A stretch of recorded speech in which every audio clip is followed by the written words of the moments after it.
네, 반갑습니다. 마르스 김동석의 리얼 주식입니다. 오늘 마르스 김동석의 리얼 주식은 트럼프가 숨기는 섬뜩한 경고 신호입니다. 트럼프가 지금 몰래 숨기고 있어요. 근데 그 안에서 분명 수혜를 받을 수 있고 성장할 수 있는 기업이 있거든요. 그래서 트럼프의 숨기는 마음 속에서 성장할 수 있는 기업들, 그리고 뭐 어떤 섬뜩한 걸 숨기고 있는지 오늘 제가 하나하나 낱낱이 알려드리도록 하겠습니다. 최근에 댓글로 제가 한 줄이라도 응원해 주시면 정말 큰 힘이 됩니다 라고 했더니 많은 분들이 댓글을 달아주고 계십니다. 진짜 하나하나 다 읽어보고 있거든요. 너무너무 감사드리고요. 그래서 오늘도 많이 달아주시고, 제가 좀 감사한 마음에 최근에 이슈가 되고 있는 이 로봇이랑 자율주행, 저희가 시장 전망 관련주 자료집 저희가 무료로 나눠드리고 있습니다. 이 자료집 받고 싶다 하시면 영상 끝까지 꼭 시청해 주시고 오늘 영상 시작하겠습니다. 최근에 이 미국에서 나오는 이슈 중에 유독 좀 중복으로 나오는 것들이 있습니다. 그게 뭐냐면은 바로 원전 관련된 얘기예요. 최근에 대형 원전 8기를 건설하겠다라고 발표를 했죠. 뜬금없이 최근에 원전이 많이 재가동도 시키고 이러고 있는 상황입니다. 도널드 트럼프 미국 행정부가 AI 데이터 센터 확산에 따른 전력난을 해소하기 위해 800억 달러를 들여 대형 원전 8기를 건설하겠다라고 얘기를 했습니다. 그래서 웨스팅하우스의 대주주인 브룩필드 자산운용, 그 다음에 카메코와 약 800억 달러 규모의 신규 원자로 건설 사업 관련 투자 약정을 체결한 데 따른 후속 조치다라고 보시면 될 것 같고요. 800억 달러면 대략 우리가 이걸 금액으로 따지고 들어간다면 한 100조가 조금 넘는 수준이라고 보시면 될 것 같습니다. 그래서 대략 규모로 본다면은 110조 이렇게 될 것 같은데, 이번 투자에는 일본이 약속한 5,500억 달러 규모의 대미 투자 재원도 일부 활용한다라고 하고 있어요. 그래서 사실 중요한 돈들은 다 끌어다가 쓴다고 보시면 될 것 같아요. 원전을 건설하는데 8기 건설하는데 오래 걸리겠죠. 부지 선정하고 승인 받는데 18개월 이내에 하고요. 그 다음에 건설하는 거 몇 년 이렇게 생각하시면 될 것 같습니다. 그래서 브룩필드와 카메코의 고위 임원진은 월스트리트 저널에 이번 프로젝트는 수십 년 만에 최대 규모가 될 것이다. 규모가 적지 않죠. 100조가 넘어가니까 대단하다 라고 볼 수가 있을 것 같은데, 최근에 대형 원전 건설 말고도 무슨 얘기가 있었냐면은 원전을 재가동합니다 라는 얘기도 나왔습니다. 그래서 미국 에너지부가 펜실베니아주 스리마일 섬 원자력 발전소 내 원자로를 재가동하기 위해 콘스텔레이션 에너지에 약 10억 달러의 대출을 제공했습니다. 이게 뭔 소리냐면, 야 너네 재가동해 라고 얘기한 것도 아니고 재가동하라고 돈까지 지어줬어요. 재가동하자 이렇게. 사실상 이 나라가 지원해가지고 돈을 빌려줘가지고 원전 재가동까지 시키는 경우가 없거든요. 근데 이렇게 시켰다라는 거는 정말로 이 원전 재가동에 진심이고 얘가 좀 빨리 생산했으면 좋겠다라는 이 마음이, 어떻게 보면 좀 급한 마음이 느껴지는 겁니다. 미국이 전기를 더 만들어야 미국의 제조업을 안심시킬 수 있고 인공지능 경쟁에서도 앞서 나갈 수 있다. 이게 뭔 소리예요? 미국의 제조업을 안심시킨다. 이건 뭡니까? 사실 과거에 IRA가 시작되고 나서부터 미국 내로 공장들이 막 들어오기 시작했습니다. 근데 그 공장들은 뭐로 돌리죠? 네, 전기로 돌리죠. 근데 거기에 플러스로 지금 데이터 센터도 미친 듯이 지어지고 있습니다. 그러니까 리쇼어링의 플러스로 데이터 센터까지 지어지니까 전력이 남아 돕니까? 전력이 부족한 거예요. 그러니까 이거 있는 원전이라도 재가동해서라도 전력을 만들어야겠다, 이거 아니면 큰일 나겠다 싶어서 돈을 쥐어져서라도 원전을 가동시키고 있는 겁니다.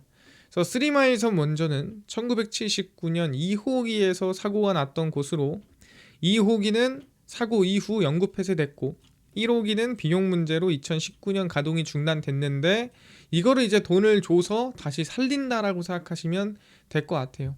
그럼 이 전력은 생산해서 어디로 가느냐? 생산된 전력은 하이퍼스케일러인 마이크로소프트의 20년 장기 계약을 통해 판매를 합니다.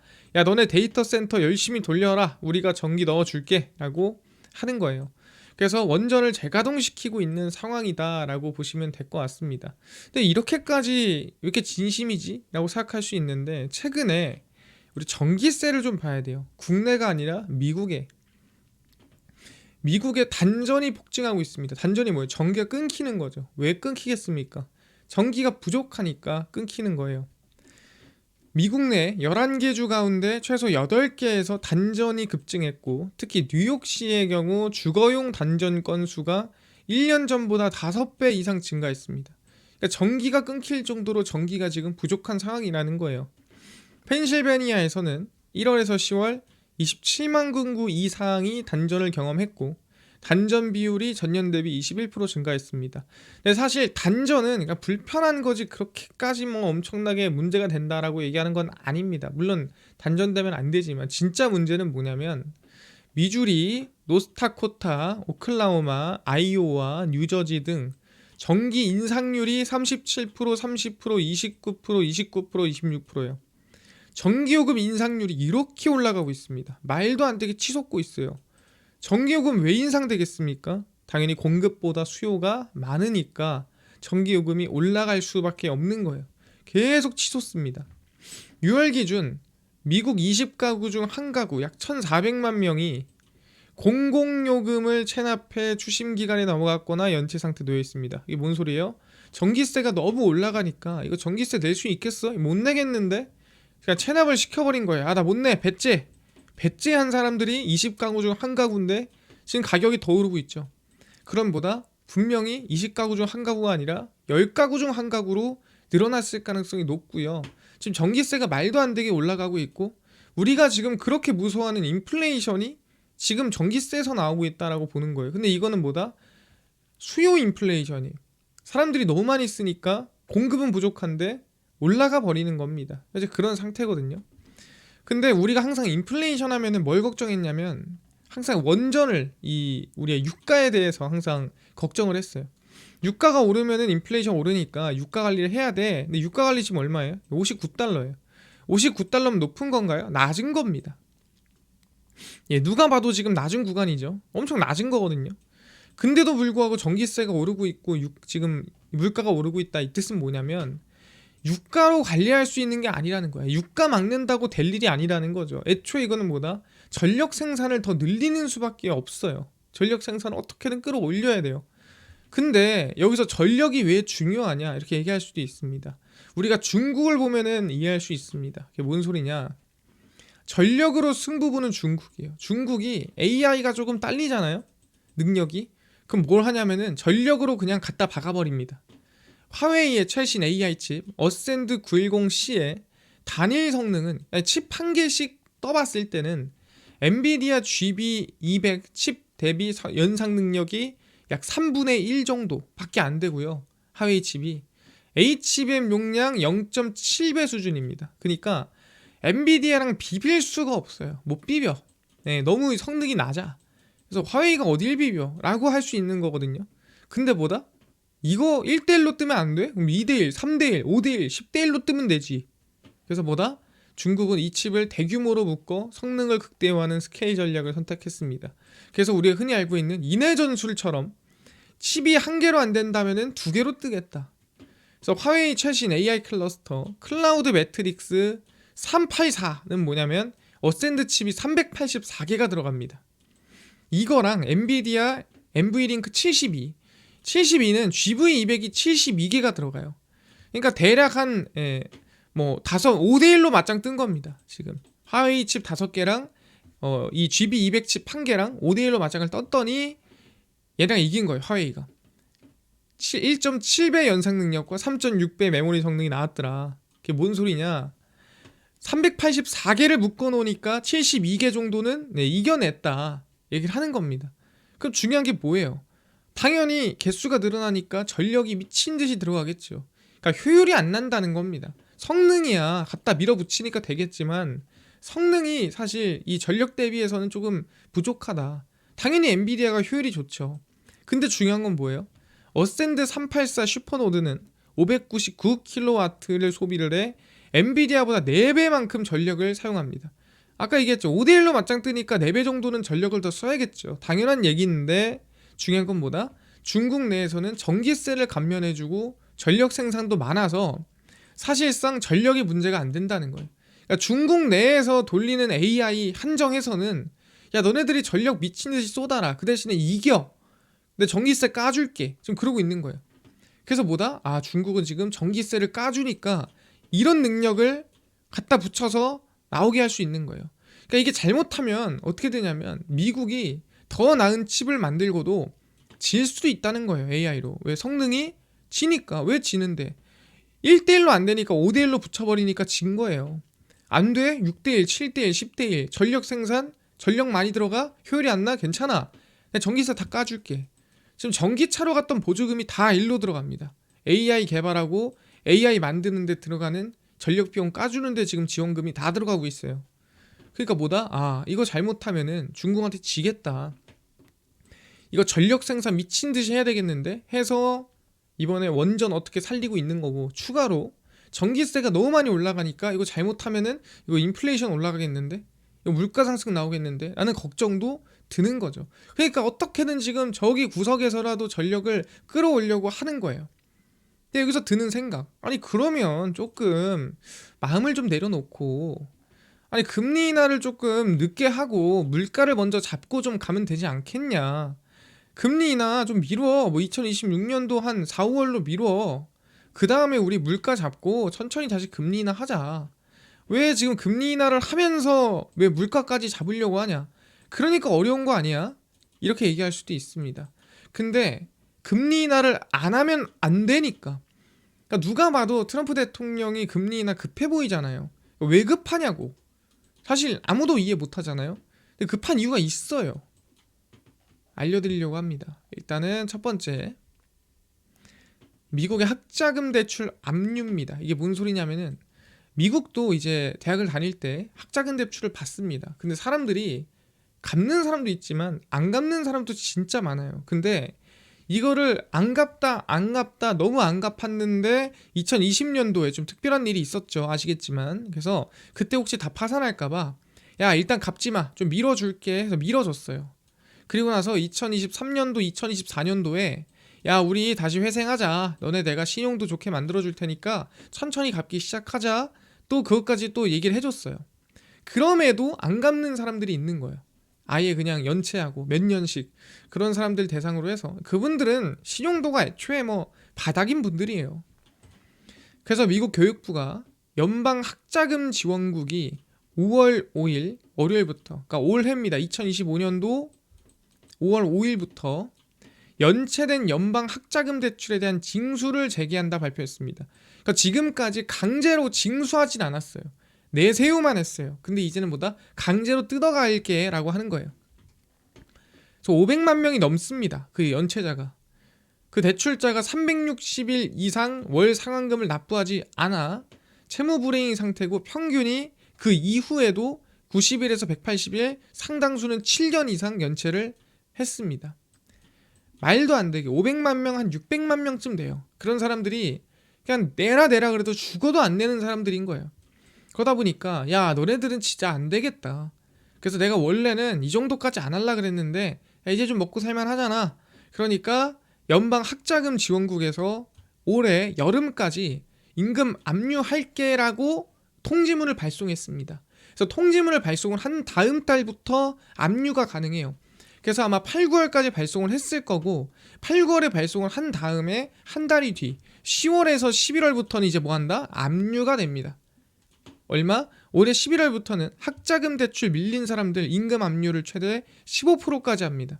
그래서 100만 원이면 15만 원, 200만 원이면 30만 원 해서 압류가 들어가기 시작합니다. 근데 아까 뭐라 그랬어요? 이분들은 하루 벌어서 하루 먹고 사시는 분들이에요. 한 달 벌어서 한 달 먹고 사시는 분들인데 여기서 15%를 뺏긴다는 소리는 뭐냐면은 이분들이 어디선가는 돈을 줄여야 되는 분들이에요. 그러니까 남는 돈이 15%도 없는 분들이에요. 0%씩 빡빡하게 버시는 분들인데 여기 15%를 강제로 뺏어간다? 그럼 이거는 뭐다? 아, 다른 데서 줄여야 된다 라고 보는 거죠. 그래서 분명히 어느 한 군데를 막잖아요? 그럼 다른 데가 터져요. 어디가 터지냐?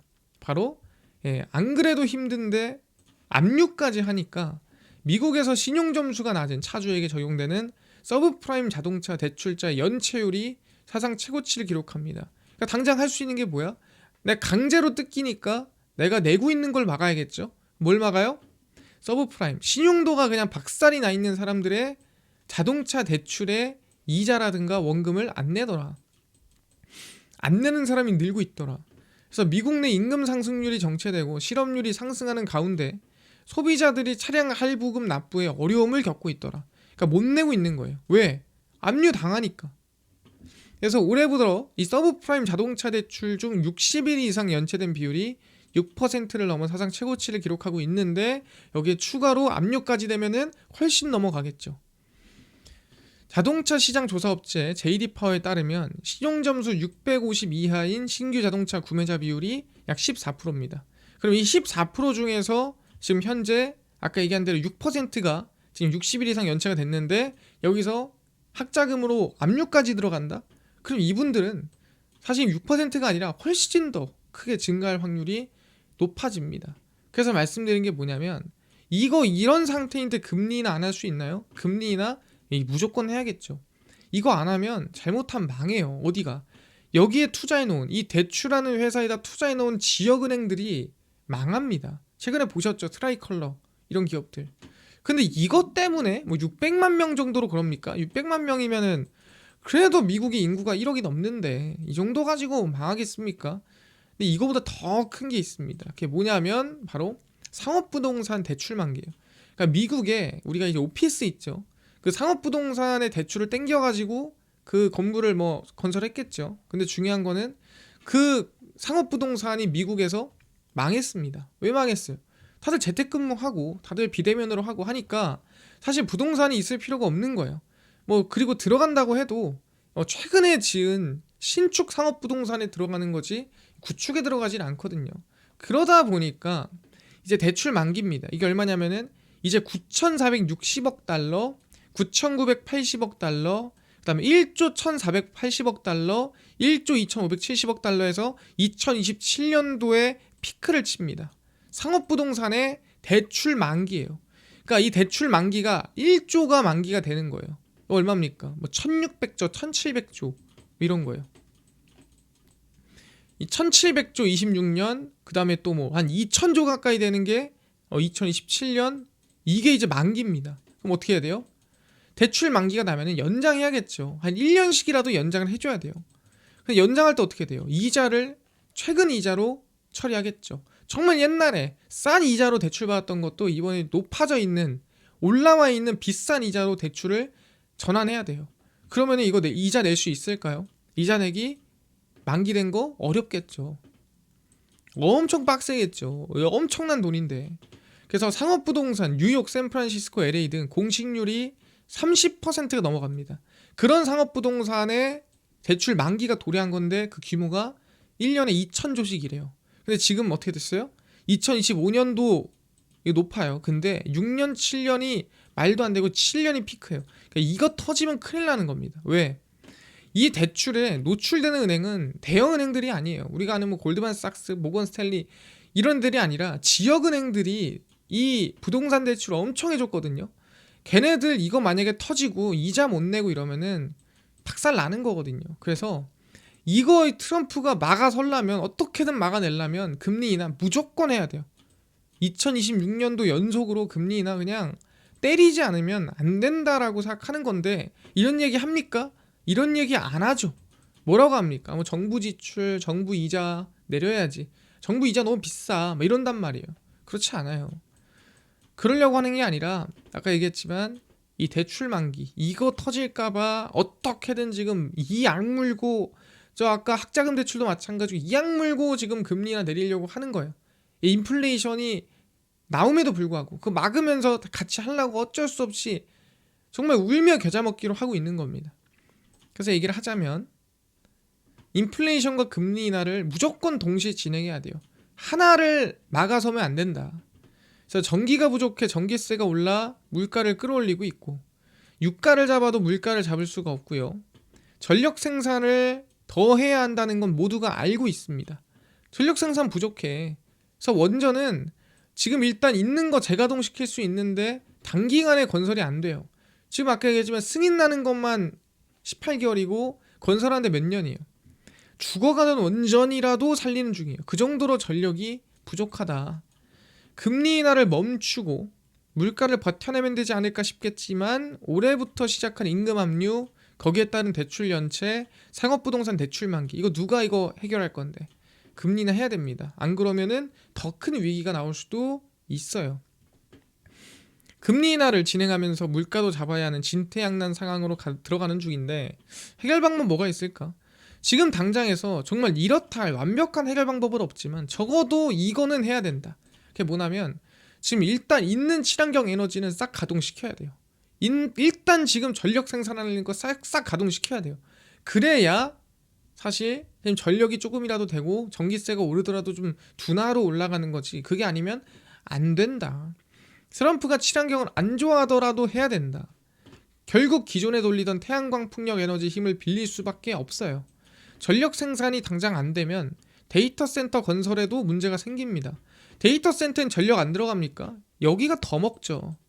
여기 전력 부족하면은 이거 못 지어요. 못 지으면 지금 얘기하는 AI 법을 여기서 터집니다. 그래서 전력 어떻게든 끌어와야 돼요. 그래서 생산 가능한 에너지를 다 동원을 해야 됩니다. 그래서 트럼프가 태양광보다 풍력을 더 싫어하는데 결국 둘 다 활용할 방안으로 갈 가능성이 매우 높고요. 태양광 풍력 기업들 2025년도 아마 저점 찍고 26년도에 성장할 가능성이 저는 매우 높다라고 생각합니다. 왜? 전기가 부족해서 어떻게든 이거라도 끌고 와야 된다라고 생각을 하고 있습니다. 원전은 시간이 오래 걸리고 당장 할 수 있는 게 이거일 확률이 높아요. 그렇게 알아두시면 될 것 같습니다. 이해됐습니다. 그래서 제가 결론적으로 얘기를 하는 건 트럼프가 대외내적으로 얘기를 안 하는 것들이 있어요. 왜냐면은 진퇴양난이에요. 이렇게 말할 수 없단 말이에요. 그래서 자꾸 뭐 쿨하게 되게 얘기한단 말이에요. 근데 그렇게까지 쿨한 상황은 아닙니다. 이렇게 저렇게 지금 최대한 약간 밸런스를 유지하면서 가야 되는 상황이에요. 그러기 위해서 금리 인하와 지금 물가 인플레이션을 같이 지금 잡으려고 하는 거고, 그러기 위해서는 친환경 에너지가 제가 봤을 때는 필수다 라고 생각하니까 이 기업들 한번 저는 관심을 두고 봐야 될 것 같다 말씀을 드립니다. 이해가 됐고요. 이뿐만 아니라 아까 로봇, 자율주행, 저희 시장 전망 관련주까지 총정리한 자료집을 아까 무료로 나눠준다고 했는데 혹시 이거 어디서 받을 수 있나요? 또는 당일 급등이 예상되는 단타 종목을 매일 무료로 좀 나눠주시고 장 시작 전에 급등이 예상되는 뉴스라든가 시황을 무료로 나눠주시고 테마주라든가 매매법 강의를 무료로 좀 나눠주세요 하시는 분들이 있어서 김동석 대표가 100% 무료로 나눠드리고 있습니다. 바로 김동석의 리얼 주식 연구소라는 100% 무료 어플이고요. 이 어플은 내가 아이폰을 씁니다. 앱스토어에서 무료로 설치 가능하고 갤럭시를 씁니다. 구글 플레이, 플레이스토어에서 무료로 설치 가능합니다. 설치하고 나면은 뭐 전화번호나 개인정보 입력해야 되나요? 아무것도 입력 안 해도 되고요. 입력할 필요도 없고 입력할 데도 없고 입력해도 쓸 데도 없어요. 정보를. 그러니까 안 받아요. 무료입니다. 그래서 저희가 어플에 중요한 글을 쓰잖아요. 그럼 푸시 알람을 보내드려요. 꼭 봐야 되니까. 그럼 그 푸시 알람에 대한 승인 허용만 해주시면 될 것 같다 말씀을 드리고요. 그래서 구글 플레이, 플레이스토어, 앱스토어 접속을 하신 다음에 뭐라 검색하냐, 저희 김동석의 리얼 주식 연구소라고 검색하면은 이렇게 어플이 화면에 뜨게 됩니다. 그래서 100% 무료로 설치 가능하니까요. 꼭꼭꼭 설치를 하셔라 말씀을 드립니다. 그래서 무료로 설치를 하고 나면은 이렇게 어플이 화면에 뜨게 되고요. 저희 당일 리얼 추천주가 당일 급등 예상 종목을 무료로 알려드리고 급비 분석이 장 시작 전 시황, 급비 자료가 테마주라든가 매매법 무료로 나눠드리고 있습니다. 아까 얘기했던 로봇, 자율주행, 저희 시장 전망 관련주 자료집 어디서 무료로 받을 수 있나요? 리얼 추천주 누르시고요. 들어가시면은 저희가 트럼프 정책 독점수혜 리포트 해가지고 무료로 올려놨습니다. 그래서 이거 누르고 들어가시면은 맨 밑에 저희 로봇, 자율주행, 소프트웨어, 반도체, 테슬라 전부 다 무료로 나눠드리니까 꼭꼭꼭 받아가시고요. 뿐만 아니라 저희 리얼 추천주에서는 저희 11월 28일, 27일, 26일, 25일, 24일 추천주도 매일 무료로 나눠드리고 있고요. 급비 분석은 장 시작 전 시황입니다. 해외 증시부터 국내 이슈까지 저희가 장전에 매일매일 무료로 정리를 해드리고요. 급비 자료는 당일 있었던 이슈 관련주 장마감하고 정리를 해드립니다. 그래서 김동석의 리얼 주식 연구소, 저희가 평생 100% 무료로 운영하는 어플이니까 종목 시황 테마주 다 얻어가시고, 뿐만 아니라 저희 마르스 김동석의 리얼 주식 유튜브 여러분들의 사랑으로 커갑니다. 저희 댓글 하나하나 다 보니까요, 댓글 꼭 한 줄이라도 달아주시고 유튜브 구독 부탁드리면서 오늘 영상 여기서 마치고 다음번에 더 좋은 영상으로 찾아뵙도록 하겠습니다. 감사합니다.